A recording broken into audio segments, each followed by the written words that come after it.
Υπέροχα μου πλάσματα, καλή σας μέρα! Είμαι η Εύα και σας καλωσορίζω όλους στο κανάλι μου Love Healing Tarot και σας ευχαριστώ πάρα πολύ που είστε κοντά μου, με παρακολουθείτε και με στηρίζετε ο καθένας σας με το δικό του τρόπο. Να είστε πάντα καλά. Μου δίνετε πολύ μεγάλη χαρά με κάθε καινούργια εγγραφή στο κανάλι μου, με κάθε σχόλιο, με κάθε like. Στέλνω θερμούς χαιρετισμούς στους φίλους σε ολόκληρο τον κόσμο, σε ολόκληρη την Ελλάδα και στην πολύ αγαπημένη μας Κύπρο. Υπενθυμίζω πως τα ανοίγματα που κάνουμε εδώ είναι γενικά ανοίγματα και αν κάποιος από εσάς επιθυμεί να δούμε το δικό του το θέμα, αυτό γίνεται μόνο με προσωπικό άνοιγμα και όποιος το επιθυμεί, τα στοιχεία επικοινωνίας μου υπάρχουν στην περιγραφή. Η περιγραφή είναι κάτω από τους χρόνους. Πατάτε στο κινητό σας τον τίτλο του βίντεο και αμέσως από κάτω σας ανοίγει τους χρόνους. Και αμέσως από κάτω τα στοιχεία επικοινωνίας μου. Αυτά με πολύ πολύ αγάπη από μένα για εσάς.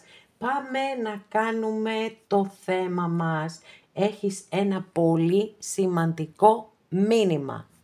Και για να το λάβεις αυτό το σημαντικό μήνυμα πρέπει να επιλέξεις ροζ χαλαζία, αμαζονίτη,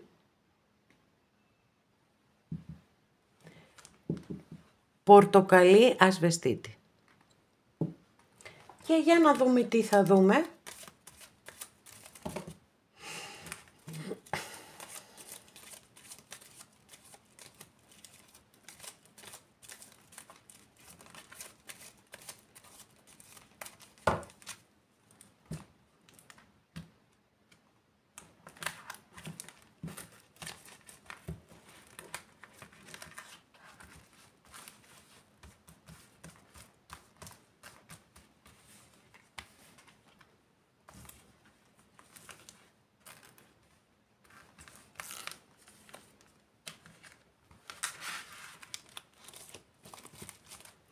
Πρώτη καρτούλα. Πύργος, πάλι ανάποδα της έβαλα. Για να δω, ναι. Λοιπόν, δεν πειράζει, τις φέρνω ίσια. Λοιπόν, πύργος παιδιά εδώ, πύργος.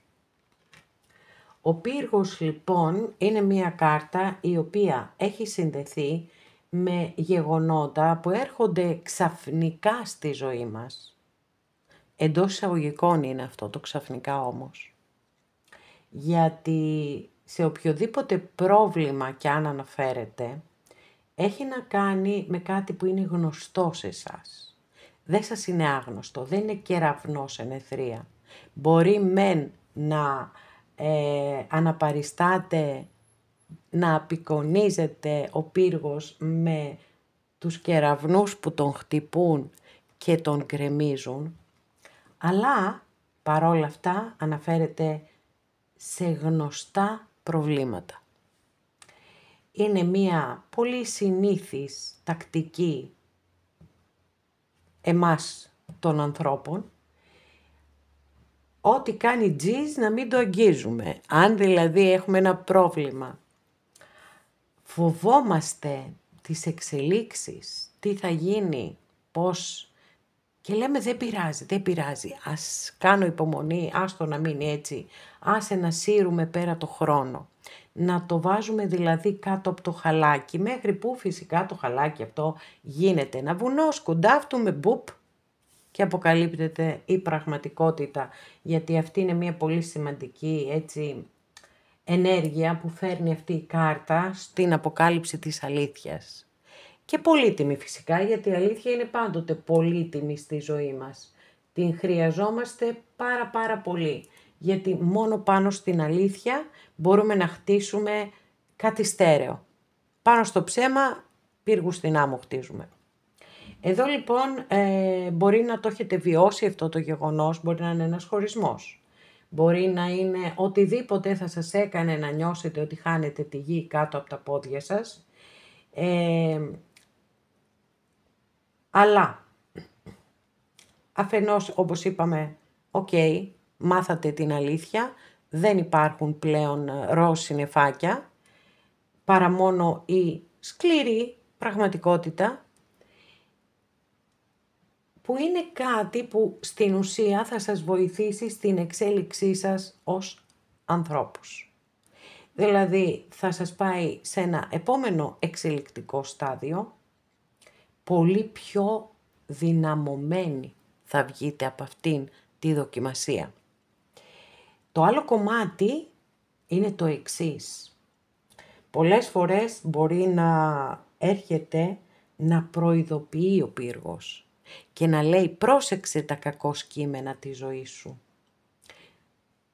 Μπορεί να είναι μέσα στην οικογένειά σας, μπορεί να είναι με το τέρι σας, μπορεί να είναι στην εργασία σας, μπορεί σε οποιονδήποτε τομέα της ζωής σας.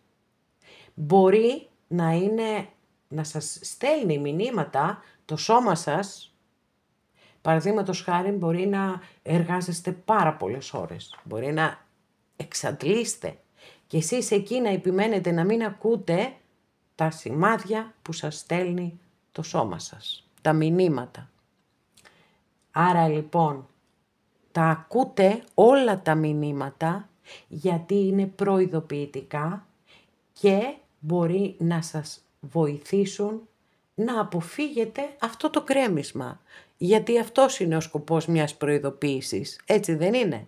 Λοιπόν, αν για οποιοδήποτε θέμα λοιπόν ξέρετε μέσα σας πάρα πολύ καλά ότι υπάρχουν θέματα, φροντίστε να τα λύσετε. Με όποιο κι αν είναι το αποτέλεσμα. Δηλαδή, είναι καλύτερα να είμαστε σε μία σχέση αρρωστημένοι ή αδιάφοροι ή παγωμένοι ή δεν ξέρω τι άλλο, παρά να είμαστε μόνοι μας. Δύσκολη η μοναξιά, σκληρή η μοναξιά. Παρ' όλα αυτά όμως, δεν μπορεί να καταδικάζουμε τον εαυτό μας σε αιώνια μοναξιά, σε αιώνια δυστυχία προκειμένου να αποφύγουμε τη μοναξιά. Τροφή για σκέψη. Δεύτερη καρτούλα. Εντάξει, εδώ έχω να σας πω τα καλύτερα. Όλο τον κόσμο τον κρατάτε στα χέρια σας. Όλο τον κόσμο. Ο μάγος ή γητευτής, όπως ονομάζεται στη συγκεκριμένη ταρό, είναι πραγματικά η στιγμή της συνειδητοποίησης της δύναμης του ανθρώπου. Η στιγμή που δεν είναι λίγο σπάνια βέβαια, έτσι αυτή η στιγμή να συνειδητοποιήσουμε τη δύναμή μας, γιατί βεβαίως δεν συμφέρει αυτό κοινωνικά και γενικά δεν συμφέρει να μαθαίνουμε από μικρά παιδιά να αναγνωρίζουμε τη δύναμή μας. Τέλος πάντων, κλείνει παρένθεση γιατί θα μπορούσα να μιλάω ατέλειωτα πάνω σε αυτό το κομμάτι και πάμε να εστιάσουμε εδώ. Είναι η δεύτερη κάρτα, επί της ουσίας όμως είναι η πρώτη, έχει τον αριθμό 1, αριθμητικά είναι η πρώτη, είναι η δεύτερη. Πρώτος είναι ο τρελός με τον αριθμό 0. Εδώ λοιπόν ο τρελός έχει ξεκινήσει το ταξίδι του και συνειδητοποιεί πόσες πολλές δυνατότητες έχει. Οτιδήποτε και αν θέλετε να κάνετε, οτιδήποτε όμως, δημιουργικό και αφορά τον εαυτό σας όμως. Όχι δηλαδή να σκεφτείτε θέλω να φέρω πίσω στη ζωή μου κάποιον άνθρωπο. Αυτά δεν γίνονται. Λοιπόν, για εσάς προσωπικά, επαγγελματική εξέλιξη, δεν ξέρω τι άλλο. Μπορεί να βάλετε ένα στόχο ότι εγώ μέχρι το καλοκαίρι θέλω να γίνω μοντέλο, λέμε τώρα, έτσι. Και ξεκινάω διατροφή σωστή, ξεκινάω να γυμνάζομαι, να κάνω αυτό, ό,τι χρειάζεται εν πάση περιπτώσει. Ό,τι αφορά το ατομικό, εσάς, το δικό σας. Έρχεται ο μάγος και λέει ναι, μπορείς να πετύχεις τα πάντα. Γιατί έχεις στα χέρια σου όλα τα εργαλεία. Είτε να δημιουργήσεις, είτε να καταστρέψεις. Και τη σοφία επίσης και τη διάβγεια του νου, ούτως ώστε να πάρεις τη σωστή απόφαση την κάθε στιγμή. Είναι η κάρτα η οποία φέρνει σοφία, φέρνει καθαρότητα του νου, φέρνει επίτευξη στόχων, ιδιαιτέρως όταν έχετε την πρόθεση γιατί η πρόθεση είναι μια πολύ σημαντική ενέργεια που έχει ο μάγος. Προσαρμοστικότητα, είναι η στιγμή ακριβώς που ένα σχέδιο, ένας στόχος, ένα όραμα και όνειρο παίρνει σάρκα και οστά. Ξεκινάτε να το πραγματοποιείτε. Και αυτή είναι μια πάρα πολύ σημαντική στιγμή και εγώ σας το εύχομαι μέσα από την ψυχή μου. Τρίτη καρτούλα, για να δούμε. Κρεμασμένος εδώ, μάλιστα. Εσείς εδώ φαίνεται να είστε πιθανότατα προβληματισμένες, να έχετε την ανάγκη να απομονωθείτε λίγο καιρό, να μην έχετε πολλά με τους ανθρώπους, γιατί ίσως κάτι θέλετε να κάνετε. Που αυτό που θέλετε να κάνετε είναι σαν να κάνετε μια πολύ μεγάλη επανάσταση, ας πούμε, γιατί υπάρχει κάτι πίσω σας το οποίο δεν σας αφήνει να φύγετε μπροστά. Είναι με έναν τρόπο σαν να σας κρατά παγιδευμένους ή παγιδευμένες. Ή με ποιον τρόπο, όχι ότι είστε παγιδευμένοι όντως, έτσι, με το μυαλό, ότι αρχίζετε έτσι και νιώθετε τύψεις, νιώθετε ενοχές και λες πού θα πάω εγώ τώρα, μα μπορούμε ποτέ να ξεκινήσουμε κάτι στη ζωή μας ή να φέρουμε μια μεγάλη αλλαγή όταν θέλουμε να έχουμε μαζί μας, να κουβαλήσουμε μαζί μας τα πάντα αναφορικά με το παρελθόν μας. Ανθρώπους, καταστάσεις, μπλα μπλα, οτιδήποτε. Δεν γίνεται. Οπότε η κάρτα εδώ συμβουλεύει τα εξής. Αν είστε σε μια τέτοια φάση ζωής ή αν θέλετε να αλλάξετε τη ζωή σας γιατί δεν νιώθετε χαρά, γιατί δεν νιώθετε ικανοποίηση, για χίλια γιατί, θα πρέπει να κάνετε κάποιες ουσιαστικές αλλαγές. Οι αλλαγές αυτές ξεκινούν πάντοτε από εσάς, από μέσα σας, από τον τρόπο που σκέφτεστε, το πρώτο και το κύριο. Και μετά ακολουθεί έτσι σιγά σιγά αλλάζουμε. Το πρώτο βήμα είναι αλλάζω τρόπο σκέψης. Γιατί όταν θα αλλάξετε τρόπο σκέψης θα συνειδητοποιήσετε κιόλας ότι δεν γίνεται, δεν μπορώ να φύγω αλλά να τα πάρω όλα μαζί μου.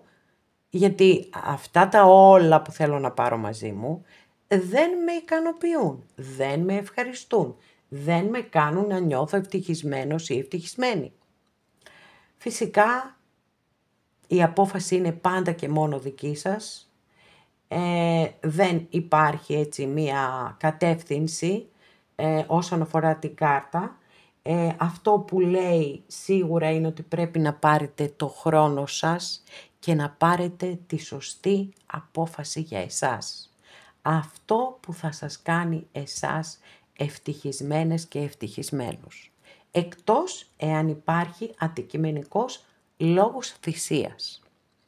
Αν υπάρχει αντικειμενικός λόγος θυσίας, τότε εννοείται ότι μένετε εκεί και το αποδέχεστε με έναν μεγάλο σεβασμό προς τον εαυτό σας πρώτα απ' όλα.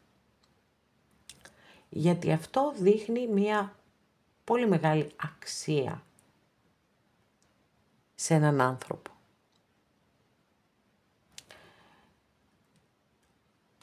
Άρα, παίρνετε το χρόνο σας, μη βιάσετε τίποτα, ο κρεμασμένος δεν θέλει τέτοια και εγώ σας εύχομαι μέσα από την ψυχή μου να πάρετε τη σωστή απόφαση για εσάς. Αγαπημένες και αγαπημένοι, εδώ ολοκληρώσαμε και αυτό μας το άνοιγμα. Σας ευχαριστώ πάρα πολύ που είστε κοντά μου και με παρακολουθείτε. Μέχρι την επόμενη φορά να είστε όλοι καλά. Σας φιλώ γλυκά.